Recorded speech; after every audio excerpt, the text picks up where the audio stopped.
Canadians are getting a clearer picture today of how Donald Trump's tariffs are being felt here at home.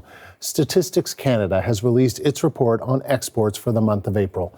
The numbers are grim. They show a staggering drop. They also reveal that Canada's global trade deficit grew to an historic high. The CBC's Anis Hadari is tracking the details on that story, so perhaps it's not all that surprising, but they are record numbers. What are they showing? Exports have dropped pretty steeply. You can really see it when you look at the exports of consumer goods, for example, down 15.4%. It's similar if we look at motor vehicles and parts. Those are down 17.4%. Merchandise exports, those are down as well, really exports across the board. But what you can see there on that last graph, if you look at the red line, it shoots up and then it shoots back down. And part of that is because there are spikes in our exports before April, before any of these tariffs that were at least threatened really took effect. So some of that is businesses stocking up on both sides of the border, pushing stuff across customs before these tariffs were in effect, getting it done ahead of time. And then, of course, the tariffs theoretically come into effect, and they not only stop importing and exporting, or at least make them way more expensive, but even the stuff that businesses might need, they have no choice but to export or to import. Those exports have been dropping because they were all bought ahead of time, theoretically, but this is something that we are seeing across the board in these export numbers. We are sending a lot less stuff, mostly to the United States, Andrew. And is this sizable deficit just because of that, because of the exports that have really fallen off a cliff to the United States? What about other countries? If we look at exports to countries other than the United States, those actually went up by nearly 3%.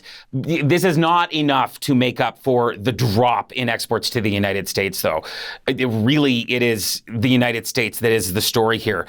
Imports from countries as well, other than the United States, they gained as well. So whether we're talking about exports or imports, Canada's trade with non-U.S. countries has gone up, in some cases by record numbers. Most of what we're talking about today is exports, but it's worth noting that imports from countries other than the United States hit a record number by some measures. But honestly, the trade deficit between Canada and the United States has widened on our side of the border. And one BMO economist called all of these trade numbers, quote, unsurprisingly ugly. And we got new numbers out of the United States as well. And when we look at just the United States, that country's trade deficit has shrunk, not just with Canada, but in a general sense. That's the difference between how much the United States sells to other countries versus how much that it imports in. The U.S. had a big drop in imports, the things that are being tariffed. So it's now selling more compared to what it buys as a country as a whole.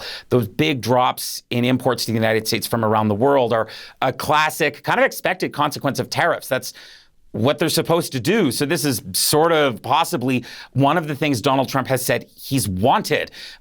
To be honest, though, we're going to have to wait for more economic indicators like GDP, the measure of the economy as a whole, or unemployment in both the U.S.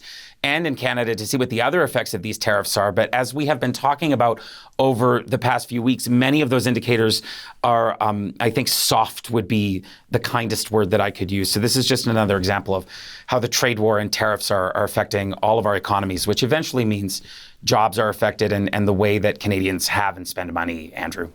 Yeah, it's interesting, Anis, to hear politicians and business leaders talking about diversifying our trade. It looks as though it's almost forced diversification because of the trade war with the United States. In a way, it'll be interesting to see if that trend continues. Anis, thank you. The CBC's Anis Hadari live in Calgary.